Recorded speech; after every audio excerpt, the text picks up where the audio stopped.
Guys who take a long time to propose. Why?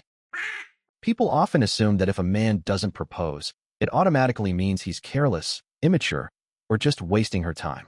But the reality is usually more complicated and much heavier. For many men, marriage isn't just a romantic step. It's a legal, financial, and emotional point of no return. When you're not married, walking away, if things fall apart, is painful, but still possible. There's no court, no paperwork, no long-term obligations enforced by law. You lose a relationship, not your stability. That sense of safety matters more than most people admit. Some men delay marriage because they're irresponsible, yes. They're comfortable as things are and don't feel pressure to change. They enjoy the benefits of a relationship without the weight of commitment. That part exists, and denying it would be dishonest. But there's another group that rarely gets talked about. Men who've watched marriages collapse up close. Men who've seen friends lose access to their children, homes, savings, sometimes even their reputations, after relationships that once looked loving and solid. Men who saw someone change dramatically after marriage, not before it. Someone who felt safe, supportive, and kind suddenly became resentful, distant, or openly hostile once everything was official. That creates a fear you don't easily shake.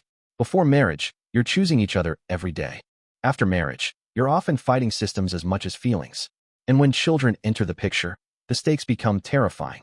Many men worry not about losing a partner, but about losing their role as a father. Even in situations where both parents should be equally involved, men often feel the system isn't designed to protect their bond with their child. The fear isn't exaggerated when you've seen it happen repeatedly around you. That doesn't mean women are wrong for wanting marriage. Wanting clarity, wanting security, wanting to know someone is truly committed to building a future, not just enjoying the present. Those needs are valid. But from the male side, marriage often feels less like a promise and more like a gamble. One where the risks are asymmetric. One where love alone doesn't guarantee fairness later. Most men who truly want marriage do propose. When they feel safe. When they trust not only the person, but the future version of that person under pressure, stress, and conflict. And when men hesitate, it's often not because they don't love deeply. It's because they're trying to understand whether love will still protect them once everything becomes permanent. That hesitation isn't romance killing cynicism. It's fear shaped by experience, observation, and consequences. And until both sides can talk honestly about those fears, without dismissing them, the question of, why hasn't he proposed yet, will never have a simple answer. We've been together for 6 years, and neither of us feels like marriage is something we're missing. That tends to confuse people. They assume there must be fear, avoidance, or unresolved issues behind it. But for us, it's the opposite, it's clarity. We talked about it early on, honestly, without pressure. And the conclusion was simple. Our relationship doesn't become more real because of a document. We live together. We share responsibilities. We build routines, solve problems, plan ahead. We argue sometimes, make up, support each other when things are hard. All the things people associate with marriage, we already do them. The difference is that we don't feel the need to formalize it for validation. For us, commitment isn't a ceremony. It's consistency. At some point, we even exchanged rings. Not because we felt we should, but because it meant something to us personally. No audience. No expectations. Just a shared moment that marked what we already knew. We chose each other. That was enough. Neither of us believes that a stamp automatically creates responsibility. Responsibility shows up when someone stays, listens, adjusts, and grows alongside you over time. And we've seen enough marriages around us to know that paperwork doesn't prevent people from drifting apart or from hurting each other. People often ask, what about the future? The future is what we're already living. We make decisions together.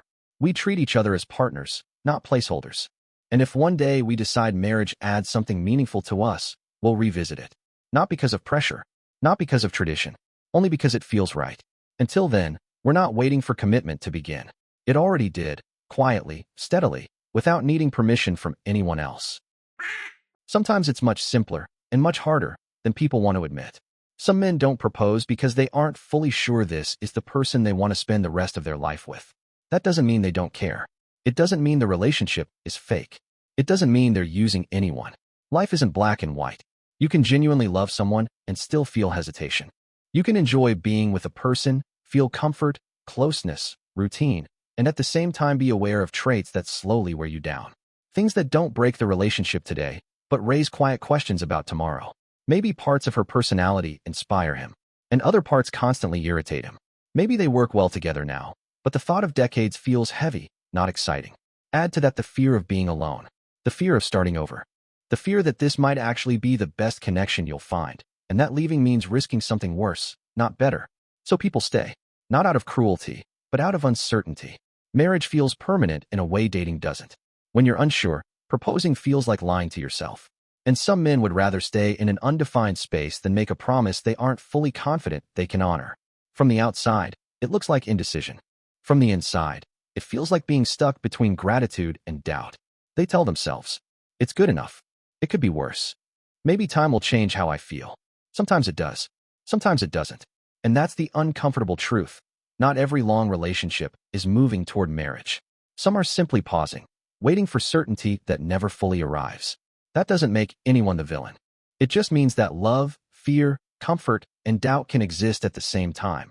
And that kind of emotional gray zone is where many people quietly live, longer than they ever planned to. At some point, I started asking myself a very simple question. Isn't marriage, in many cases, just a formality?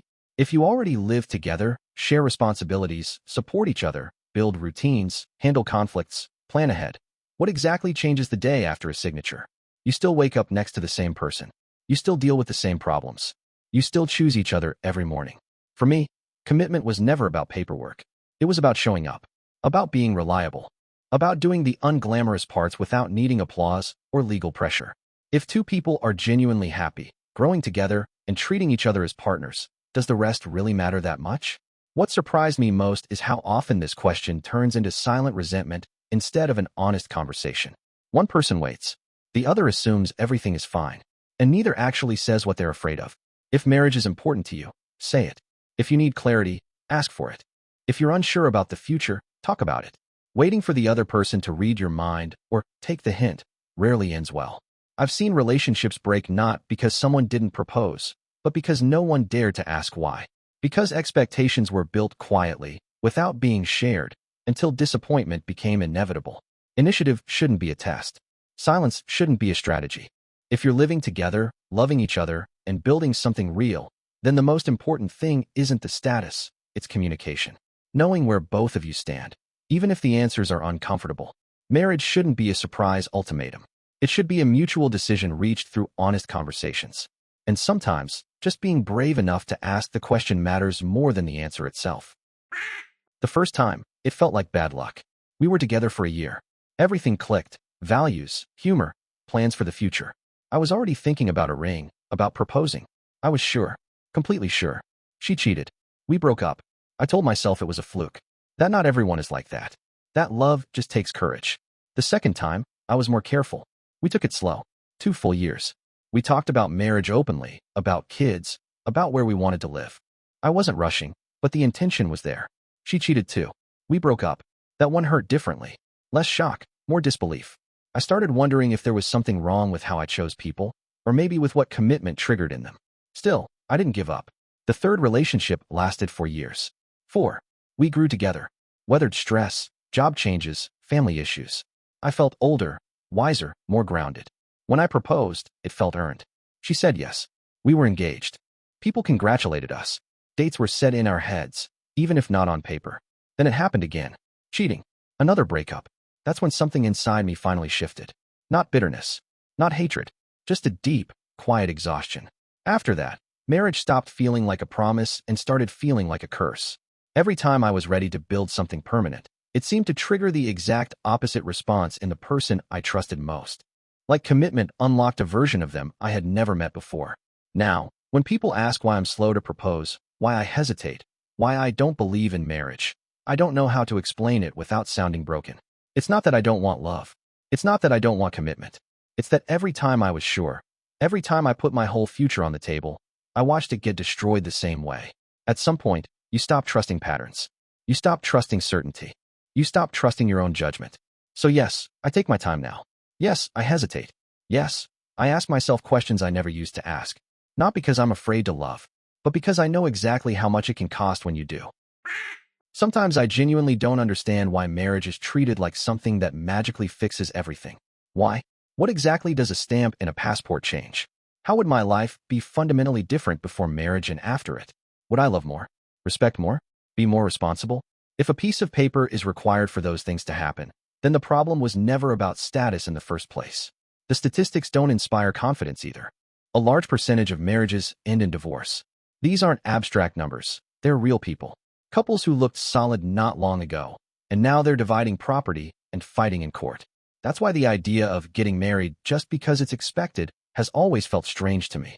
If two people haven't lived together for several years, haven't gone through hard times, everyday routines, shared finances, exhaustion, frustration, even something as simple as doing a renovation together, what are we really talking about? Marriage shouldn't be a test. It should be the result. There's another thing that honestly bothers me, the language people use. When I hear phrases like he serves me or she serves him, I can't help but ask, are you sure you want a family? A relationship is a partnership, not a service, not a one-sided contribution, not a list of duties someone is expected to perform. If you see the person next to you as someone who exists to serve you, why live with them at all, let alone build a family? Strong relationships aren't built on keeping score over who owes what. They're built on balance. Sometimes one carries more, sometimes the other does. Sometimes both are exhausted. Sometimes both are strong. That's not a system. It's a living process. So for me, the question of marriage has never been about timing or pressure. It comes down to one honest question. What exactly are we trying to change?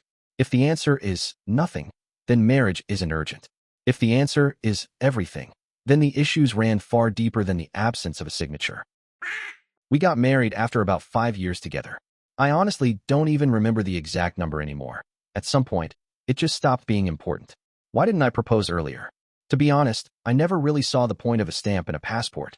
We were already living like a family, renting a place together, paying bills, planning trips, arguing over small things, making up, supporting each other through hard times, waking up next to each other in the morning, falling asleep together at night.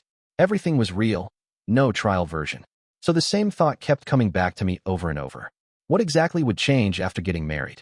I was never against marriage as an idea. I just didn't feel like a document could strengthen or fix anything. Love doesn't become stronger because of a signature. Responsibility doesn't appear automatically. If someone is by your side, they're by your side, with or without formalities. What's interesting is that we eventually got married for almost the same reason. No pressure, no expectations, no feeling of finally. More because, at some point, it simply became convenient. Easier with paperwork, easier with formalities, easier to explain things to relatives and to the outside world. But on the inside, nothing changed at all. We didn't become closer, and we didn't drift apart. There was no sense of a new chapter. Everything had already been built long before that. The only thing added to our relationship was a piece of paper. Sometimes people ask if I regret taking so long. No, because if a relationship is strong, it doesn't need an accelerator. And if it's weak, no stamp can save it. For us, marriage wasn't a beginning.